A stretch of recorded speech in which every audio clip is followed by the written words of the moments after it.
livro Vishidizoto e a matança dos pretendentes, as criadas que se comportaram mal são feitas limpar os claustros e então enforcadas. Então Ulisses arrancou seus trapos e saltou para o amplo pavimento com seu arco e sua aljava cheia de flechas.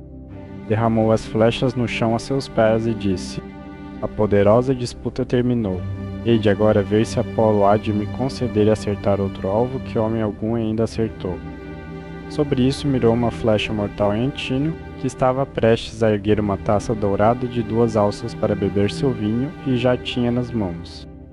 Não tinha pensamento algum de morte, que entre todos os folgazões pensaria que um homem, por mais bravo que fosse, ficaria sozinho entre tantos e o mataria. A flecha atingiu Antínoo na garganta e a ponta atravessou seu pescoço completamente, de modo que caiu e a taça lhe caiu da mão, enquanto um espesso jorro de sangue lhe rompia das narinas. Chutou a mesa para longe de si e derrubou as coisas nela, de modo que o pão e as carnes assadas ficaram todos sujos ao caírem no chão. Os pretendentes ficaram em alvoroço, quando viram que um homem fora atingido. Saltaram consternados, um e todos de seus assentos, e olharam por toda parte em direção às paredes.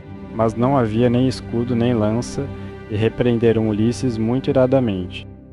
Estrangeiro, disseram eles, hás de pagar por atirar em pessoas deste modo. Não hás de ver outra disputa, és homem condenado. Aquele que abateste era o principal jovem de Ítaca, e os abutres hão de te devorar por tê-lo matado.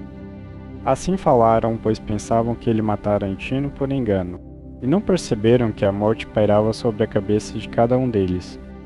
Mas Ulisses os encarou com fúria e disse: Eis, pensastes que eu não voltaria de Troia. Desperdiçastes meus bens, forçastes minhas criadas a se deitarem convosco, e cortejastes minha esposa enquanto eu ainda estava vivo. Não temestes nem Deus nem homem, e agora a vez de morrer. Empalideceram de medo enquanto falava, e cada homem olhava ao redor para ver para onde poderia fugir em busca de segurança. Mas apenas Eurímaco falou: Se és Ulisses, disse ele, então o que disseste é justo. Fizemos muito mal em tuas terras e em tua casa. Mas Antínoo, que era a cabeça e a frente da ofensa, já jaz morto. Foi tudo obra dele. Não era que quisesse se casar com Penélope. Não se importava tanto assim com isso. O que queria era algo bem diferente. E Zeus não lhe o concedeu. Queria matar teu filho e ser o principal homem em Ítaca. Agora, portanto, que encontrou a morte que lhe era devida, poupa as vidas de teu povo. Hemos de fazer tudo direito entre nós mesmos e te pagar por completo por tudo que comemos e bebemos. Cada um de nós há de te pagar uma multa no valor de 20 bois, e continuaremos a te dar ouro e bronze até que teu coração se abrande. Até que o façamos, ninguém pode se queixar de estar desenfurecido conosco.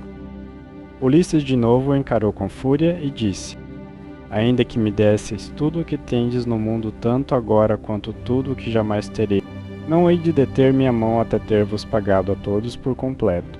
Deveis lutar ou fugir por vossas vidas, e fugir nenhum de vós há de conseguir. Seus corações afundaram ao ouvi-lo, mas Eurímaco de novo falou, dizendo: Meus amigos, este homem não nos há de dar quartel. Há de ficar onde está e nos abater até ter matado cada homem entre nós. Mostremos então luta, sacai vossas espadas e erguei as mesas para vos escudarem de suas flechas. Lancemo-nos sobre ele numa investida, para o expulsar do pavimento e da entrada.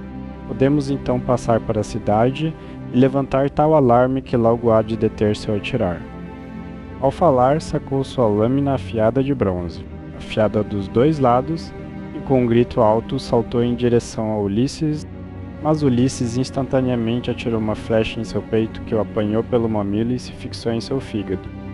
Deixou cair a espada e caiu dobrado sobre sua mesa. A taça e todas as carnes foram ao chão enquanto golpeava a terra com a testa nas agonias da morte, e chutou o banco com os pés até que seus olhos se fecharam na escuridão.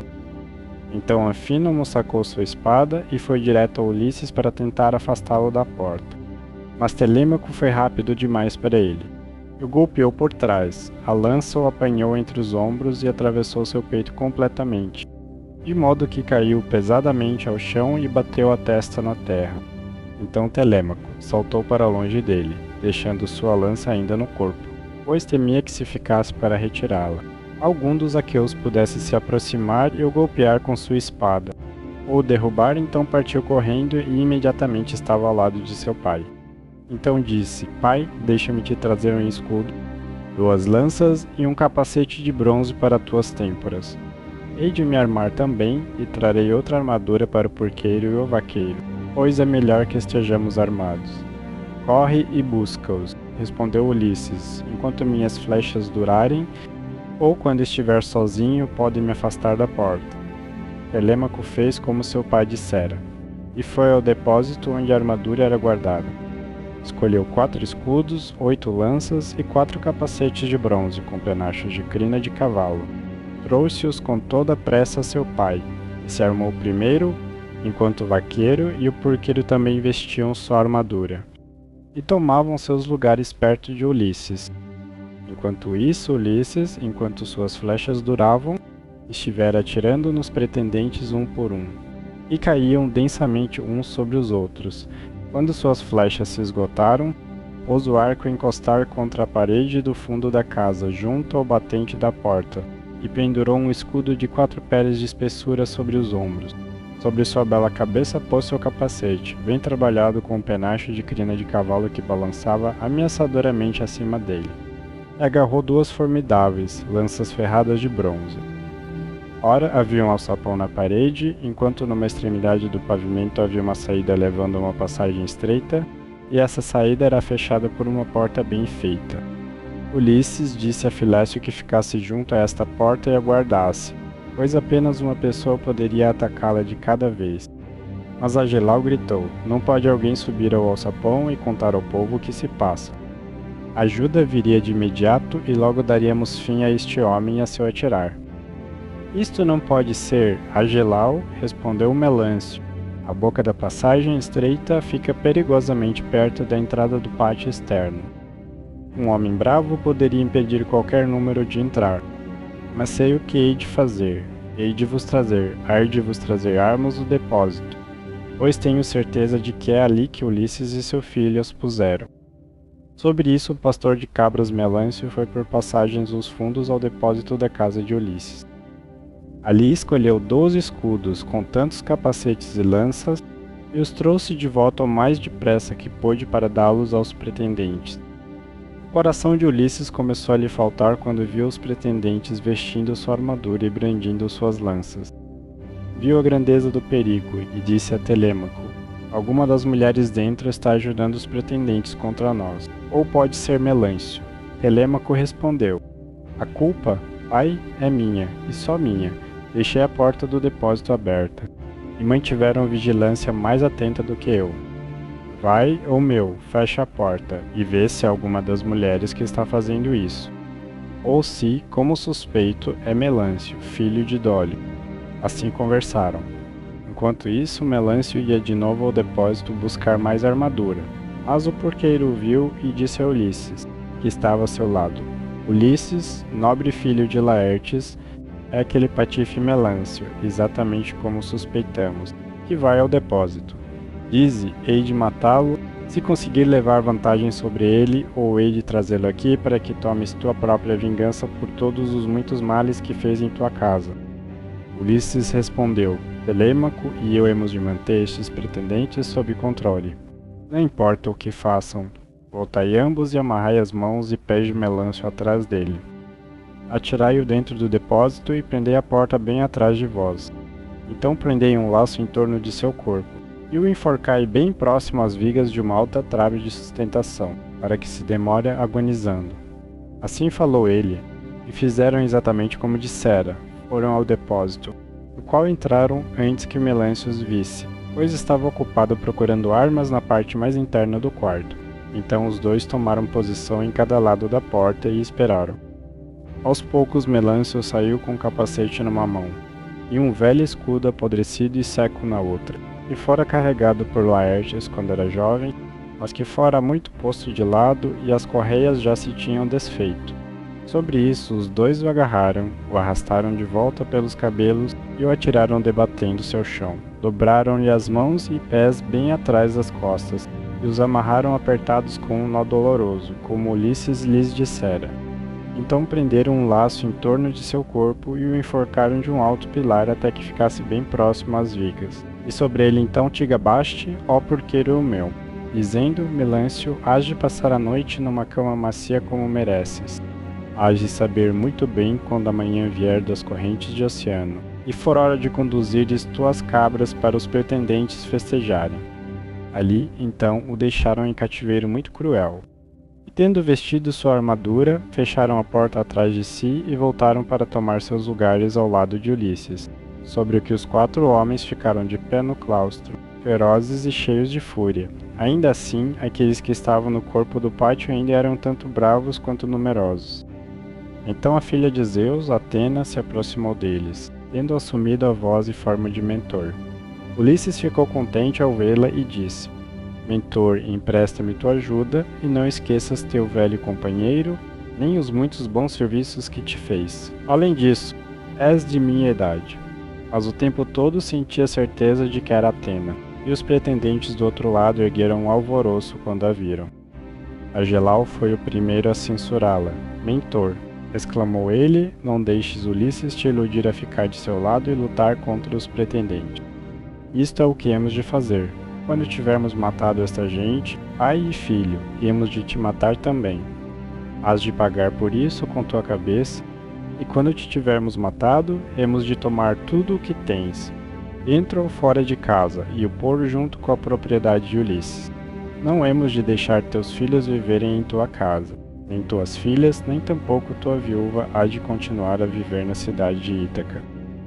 Isso deixou Atena ainda mais furiosa, então repreendeu Ulisses muito iradamente. Ulisses, disse ela, tua força e proeza já não são o que eram quando lutaste por 9 longos anos entre os troianos por causa da nobre dama Helena.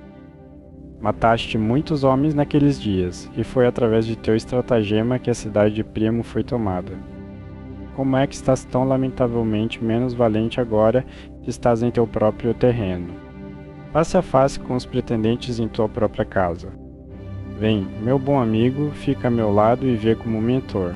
Filho de Álcimo, há de lutar contra teus inimigos e retribuir as bondades que lhe foste conferidas.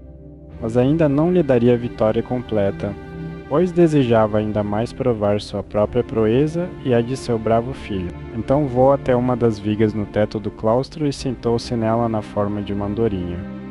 Enquanto isso, Agelau, filho de Damastor, Eurínomo, Anfimedonte, Demoptólemo, Pisandro e Pólibo, filho de Polictor, suportavam o peso da luta do lado dos pretendentes, de todos aqueles que ainda lutavam por suas vidas. Eram de longe os mais valentes, pois os outros já tinham caído sob as flechas de Ulisses. Agelau gritou-lhes e disse, meus amigos, logo há de ter de parar, pois Mentor foi embora depois de nada fazer por ele além de se gabar. Estão de pé nas portas sem apoio, não mireis nele todos ao mesmo tempo, mas 6 de vós lancem suas lanças primeiro, e vejam se não podeis vos cobrir de glória matando-o. Quando tiver caído, não precisamos nos inquietar com os outros. Lançaram suas lanças como lhes ordenou, mas Atena as tornou todas sem efeito. Uma atingiu o batente da porta, outra bateu contra a porta, o cabo pontiagudo de outra atingiu a parede, e assim que evitaram todas as lanças dos pretendentes. Ulisses disse a seus próprios homens, meus amigos, digo que é melhor também nós atacarmos bem no meio deles, ou onde coroar todo o mal que já nos fizeram nos matando completamente. Miraram, portanto, direto à frente deles e lançaram suas lanças. Ulisses matou Demoptólemo, Telêmaco matou Euríades, Eumeu matou Elato, enquanto o vaqueiro matou Pisandro. Todos estes morderam poeira e conforme os outros recuavam por um canto. Ulisses e seus homens avançaram e recuperaram suas lanças puxando-as dos corpos dos mortos. Os pretendentes agora miraram uma segunda vez, mas de novo Atena tornou suas armas em grande parte sem efeito. Uma atingiu um pilar de sustentação do claustro, outra bateu contra a porta, enquanto o cabo pontiagudo de outra atingiu a parede. Ainda assim, Anfimedonte apenas arrancou um pedaço da pele superficial do pulso de Telêmaco, e Ceteespo conseguiu arranhar o ombro de Eumeu acima de seu escudo. Mas a lança seguiu e caiu ao chão. Então Ulisses e seus homens atacaram bem no meio da multidão de pretendentes. Ulisses atingiu Eurídamas, Telêmaco atingiu Anfimedonte, e Eumeu atingiu Pólibo. Depois disso, o vaqueiro atingiu Ctesipo no peito e o provocou dizendo: Filho de boca suja de Politerces, não sejas tão tolo a ponto de falar maldosamente outra vez, mas deixa que o céu dirija teu discurso, pois os deuses são muito mais fortes que os homens. Faço-te presente deste conselho para te retribuir pelo pé que deixa a Ulisses quando estava mendigando em sua própria casa. Assim falou o vaqueiro, e Ulisses golpeou o filho de Damastor com uma lança em combate próximo, enquanto Telêmaco atingiu Leócrito, filho de Evenor, no ventre, e o dardo atravessou completamente, de modo que caiu para frente de bruços no chão. Então Atena, de seu assento na viga, ergueu sua égide mortal, e os corações dos pretendentes se abateram. Fugiram para outra extremidade do pátio como um rebanho de gado enlouquecido pelo moscardo no início do verão, quando os dias estão em seu máximo comprimento. Como abutres de bico de águia e garras curvas das montanhas mergulham sob os pássaros menores que se encolhem em bandos no chão, e os matam pois não podem nem lutar nem voar. E os espectadores desfrutam do esporte. Assim mesmo Ulisses e seus homens caíram sobre os pretendentes e os golpearam por todos os lados. Fizeram um gemido horrível enquanto seus miolos eram esmagados, e o chão fervia com seu sangue. Leodes então agarrou os joelhos de Ulisses e disse: Ulisses, suplico-te, tem misericórdia de mim e me poupa. Nunca fiz mal algum a nenhuma das mulheres em tua casa, nem por palavra nem por ato, e tentei deter os outros. Vi-os, mas não quiseram escutar, e agora estão pagando por sua tolice. Fui seu sacerdote sacrificial. Se me matares, hei de morrer sem ter feito nada para merecê-lo, e não hei de ter recebido agradecimento algum por todo o bem que fiz. Ulisses o encarou severamente e respondeu: Se eras seu sacerdote sacrificial, deves ter orado muitas vezes para que demorasse muito antes que eu voltasse para casa de novo, e para que pudesses te casar com minha esposa e ter filhos dela. Portanto, hás de morrer. Com estas palavras pegou a espada que Agelau deixara cair quando estava sendo morto, e que jazia no chão.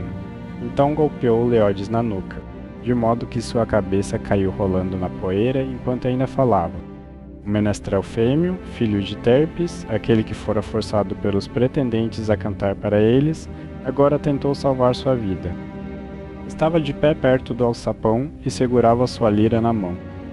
Não sabia se fugia do claustro e se sentava junto ao altar de Zeus, que ficava no pátio externo, e sobre o qual tanto Laertes quanto Ulisses tinham oferecido os ossos de coxa de muitos bois, ou se ia direto até Ulisses e abraçava seus joelhos. Mas no fim julgou melhor abraçar os joelhos de Ulisses. Então pousou sua lira no chão entre a tigela de mistura e o assento cravejado de prata. Então, aproximando-se de Ulisses, agarrou seus joelhos e disse: Ulisses, suplico-te, tem misericórdia de mim, e me poupa. Hás de te arrepender disso depois se matares um bardo que pode cantar tanto para deuses quanto para homens como eu posso. Faço todos os meus versos eu mesmo, e o céu me visita com toda sorte de inspiração. Cantaria para ti como se fosses um deus. Não te apresses, portanto, a me cortar a cabeça. É o próprio filho, Telêmaco, há de te dizer que não queria frequentar tua casa e cantar para os pretendentes depois de suas refeições. Mas eram numerosos demais e fortes demais para mim, então me obrigaram. Telêmaco ouviu e de imediato se aproximou de seu pai. Detém-te, exclamou ele, o homem é inocente. Não lhe faças mal algum, e hemos de poupar Medonte também, e sempre foi bom para mim quando eu era criança. A menos que Filécio ou Eumeu já o tenham matado, ou tenha caído em teu caminho, quando estavas te enfurecendo pelo pátio. Medonte captou estas palavras de Telêmaco, pois estava agachado sob um assento debaixo do qual se escondera, se cobrindo com uma pele de novilha recém-esfolada. Então largou a pele, aproximou-se de Telêmaco e agarrou seus joelhos. Aqui estou, meu caro senhor, disse ele, detém tua mão, portanto, e dize a teu pai: ou ele há de me matar em sua fúria contra os pretendentes por terem desperdiçado seus bens, e sido tão tolamente desrespeitosos contigo mesmo. Ulisses sorriu para ele e respondeu: não temas. Telêmaco salvou tua vida, para que saibas no futuro e contes a outras pessoas quão maiores são as vantagens de boas ações do que más. Vai, portanto, para fora dos claustros ao pátio externo, e fica fora do caminho da matança, tu e o bardo, enquanto termino meu trabalho aqui dentro. Os dois foram ao pátio externo, o mais depressa que puderam, e se sentaram junto ao grande altar de Zeus, olhando temerosamente ao redor, e ainda esperando que fossem mortos. Então Ulisses examinou todo o pátio cuidadosamente, para ver se alguém conseguira se esconder e ainda estava vivo, mas os encontrou todos jazendo na poeira e se debatendo em seu sangue. Eram como peixes que os pescadores puxaram com rede do mar, e atiraram na praia para jazer ofegantes por água até que o calor do sol lhes desse fim. Assim mesmo os pretendentes jaziam todos amontoados uns contra os outros. Então Ulisses disse a Telêmaco: chama a ama Euricleia. Tenho algo a lhe dizer. Telêmaco foi e bateu na porta do quarto das mulheres. Apressa-te, disse ele, tu, velha mulher que foste posta sobre todas as demais mulheres da casa. Vim para fora. Meu pai deseja falar contigo. Quando Euricleia ouviu isso, destrancou a porta do quarto das mulheres e saiu, seguindo Telêmaco. Encontrou Ulisses entre os cadáveres, salpicado de sangue e imundície como um leão que acabara de devorar um boi. E seu peito e ambas as faces estão todos sangrentos, de modo que é visão temível. Assim mesmo estava Ulisses manchado da cabeça aos pés de sangue coagulado. Quando viu todos os cadáveres e tal quantidade de sangue, começou a gritar de alegria, pois viu que grande feito fora realizado. Mas Ulisses a deteve. Velha mulher, disse ele, regozija-te em silêncio, contente, e não faças barulho algum sobre isso. É coisa ímpia se gabar sobre homens mortos. A condenação do céu e seus próprios atos malignos trouxeram estes homens à destruição, pois não respeitavam homem algum em todo o mundo, nem rico nem pobre que se aproximasse deles, e chegaram a mau fim como punição por sua maldade e tolice. Agora, porém, dize-me quais das mulheres na casa se comportaram mal, e quais são inocentes. Hei de te dizer a verdade. Meu filho, respondeu Euricleia.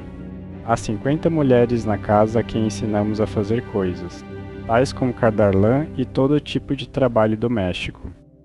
Destas 12 ao todo se comportaram mal, e faltaram com respeito a mim e também a Penélope. Não mostraram desrespeito algum a Telêmaco, pois ele só recentemente cresceu e sua mãe nunca lhe permitiu dar ordens às servas.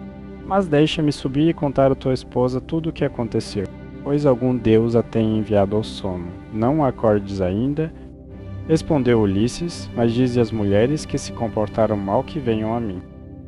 Euricleia deixou o claustro para contar às mulheres, e fazê-las vir a Ulisses, enquanto isso ele chamou Telêmaco, o vaqueiro e o porqueiro. Começai, disse ele, a remover os mortos e fazei as mulheres vos ajudarem. Então buscai esponjas e água limpa para lavar as mesas e assentos. Quando tiver deslimpado completamente todo o claustro, levai as mulheres ao espaço entre a sala abobadada e a parede do pátio externo, e as atravessai com vossas espadas até que estejam bem mortas, e tenham esquecido tudo sobre o amor e o modo como costumavam se deitar em segredo com os pretendentes.